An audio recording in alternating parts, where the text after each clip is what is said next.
Nkuko umusangiza w'amagambo bivuze, amazina yanjye ni Habimana Fiacre.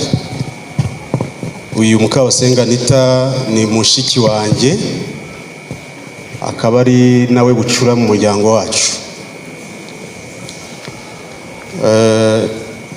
Amagambo ngiye gusoma nkuko yayanditse, ndayasoma uko yakabaye, niko yabinsabye. Yashoboraga kuyivugira ariko kubera ibihe turimo ntabwo byamukundiye, ariko munyemerere nsabe umunota umwe, ntabwo ndenze umunota umwe.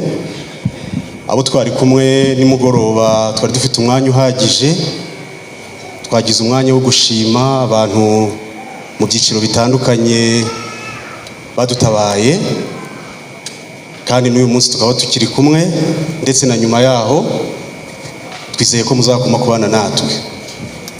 Reka mbabwire rero ko mu izina ry'umubyeyi wacu Pastor Nzarifashahe Simoni, no mu izina ry'umuryango wanjye bwite, twashimiye inzego bwite z'ubuyobozi, ubuyobozi bw'akarere ka Rubavu, ubuyobozi bw'umurenge wa Rugerero, twashimiye inzego z'itorero, dushimira imiryango itandukanye, dushimira kandi n'abantu ku giti cyabo ndetse n'amatsinda atandukanye yabanye natwe. N'aka kanya rero ndagira ngo mbabwire ko nongeye gukoresha uyu mwanya kugira ngo tubashimire kandi tubasezeranira ko aho natwe muzadukenera muzatubona.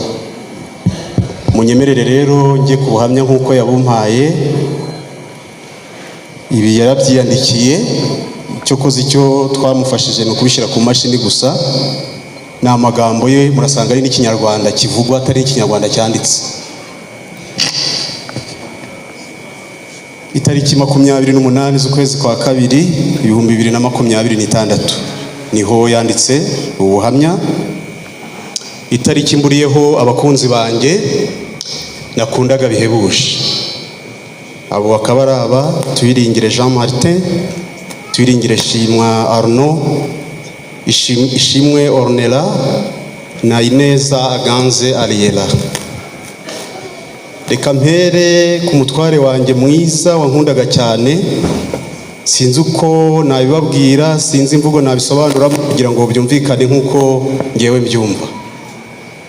Umugabo wanjye yari intwari cyane, indashyikirwa, yubahaga Imana bikomeye, yubahaga ababyeyi be bikomeye, yanyubahaga cyane, yakundaga abana be cyane. Muri rusange yubahaga abantu bose. Umugabo wanjye yaharaniraga ishema ry'umuryango bikomeye, ndetse umuryango mugari yavukiyemo, ndetse n'umuryango mugari yavukiyemo, agakomeza cyane mu muryango mugari nanjye navutsemo, ku buryo iwacu byabarenze birangira tumwise umuvukanyi wacu. Ngewe namwitaga musaza wanjye, ubundi nkanamwita papa. Yarakomeje yagura imiryango hirya no hino, ni byinshi yari afite umutima udasanzwe, kandi Uwiteka yamwambitse icyubahiro, igikundiro mu ngeri zose, haba mu bana, mu bakuru, mu baciye bugufi ndetse n'abakomeye. Yari inshuti nyanshuti bikomeye cyane, yakoraga ibishoboka byose ngo mbeho neza kandi nezerewe. Yanindaga bikomeye icyambabaza cyangwa icyanisha agaciro, mbese ntacyo yigeze ampisha na gito. Twaganiraga cyane bikomeye umunsi ku wundi, ambwira amateka ye ya kera, ambwira inzira y'urugendo yamenyeyemo Imana. Yagiraga gahunda kandi yarazi gutegura ibintu bye mu mutuzo adahubutse, kandi akagisha inama, yarangiza agafata icyemezo. Yakundaga umuryango cyane, yakundaga mama we cyane, kandi yatangiye kwita ndetse no gufata inshingano zo kumwitaho akiri muto. Yageze no ku mwana we w'imfura Tuyiringire Shima Arnaud, yandika amagambo akurikira: umwana mwiza cyane, imfura yacu, umwana utuje cyane, umwana ukunda ababyeyi, ubaha, urwana ishyaka, umwana wari ufite icyerekezo ndetse n'iterambere. Imico ye yari nk'iya papa we. Yambwiraga ko nakura azanyubakira etaje. Yahoraga ashushanya amaplan y'inzu, yarangiza akanzanira ngo nimpitemo, narangiza guhitamo agahita yimanika mu cyumba cye. None agiye atabigezeho, Imana nibizi. Ndashaririwe cyane, byandenze pe. Nkumbuye udupapuro yanyandikiraga, hari icyo ashaka kunsaba cyangwa ashaka gusaba imbabazi. Yageze kandi ku mwana wa kabiri Ornella, nabwo yandika amagambo akurikira: yo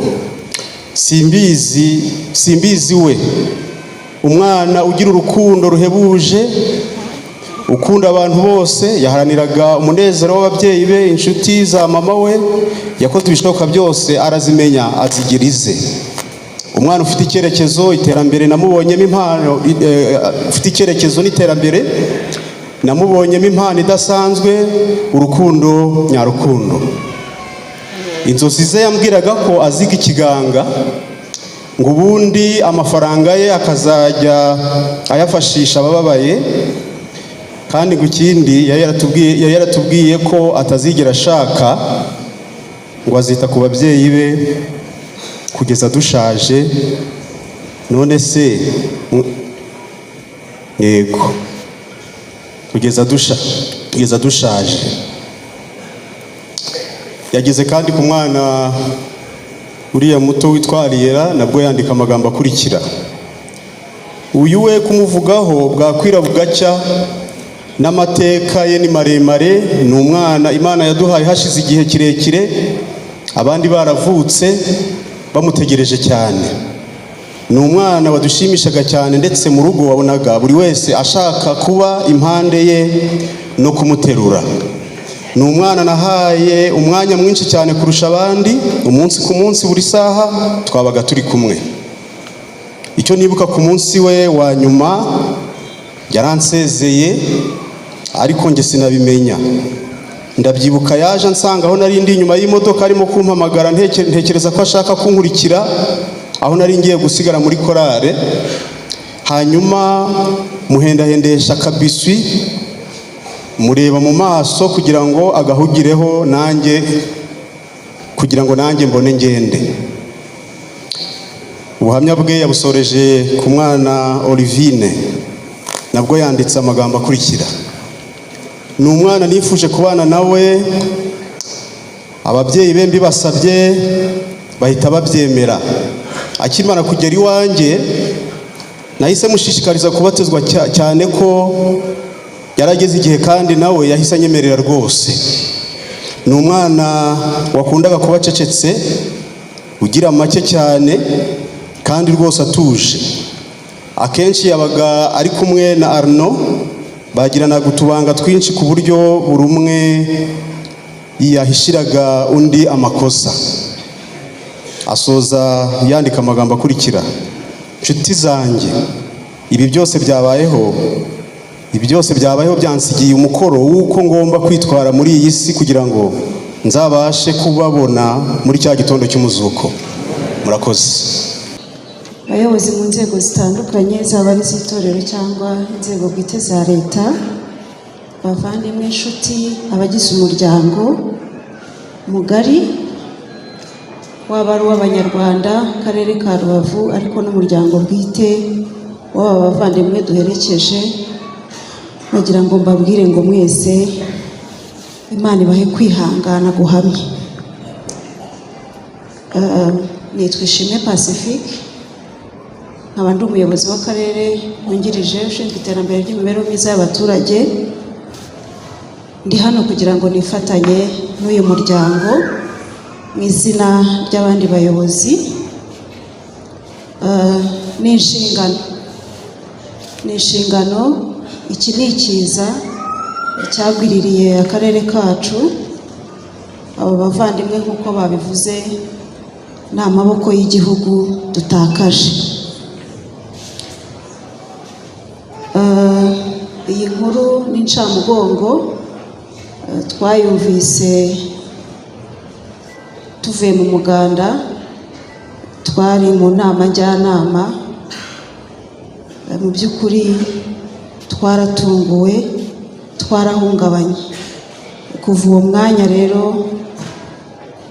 twafashe ibyemezo byo kwifatanya n'umuryango. Nayo mpamvu ndaha ngaha abivuze,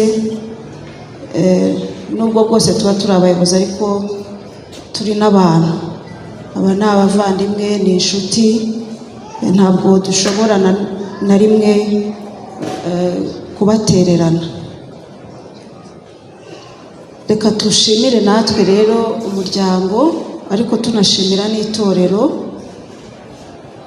Tuba dufite uko tubona amakuru, ariko itorero ryabigizemo uruhare rukomeye kutubwira uko umuryango urimo kwiyoruganiza, bikatworohera kugira ibyemezo dufata byo kubashyigikira.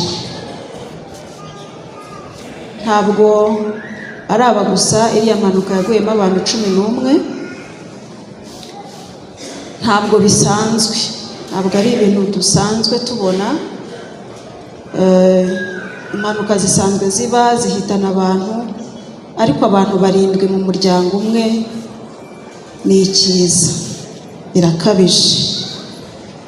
Ntabwo nshaka kuvuga ibintu byinshi, ndi hano ngo mbihanganishe, bakomeze, bitari iby'uyu munsi.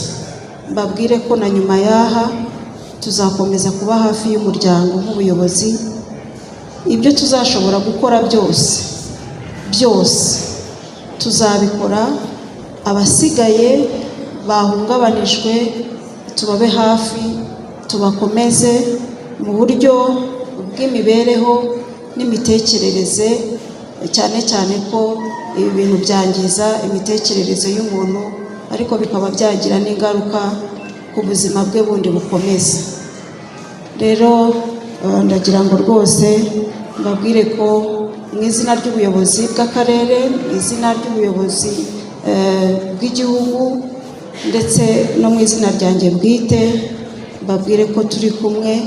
Iby'Imana yashimye ntabwo twabikoma mu nkokora, ariko abasigaye reka dukomezanye, hanyuma nitumara gukomera tuzakomeza kubaho, kandi n'ubundi dukorera igihugu, tunahagarara mu cyimbo cyangwa se twusa n'ikivi cy'aba ngaba bagiye bari bafite imishinga batari barakarangiza. Ndabashimiye, murakoze, dukomeze kwihangana.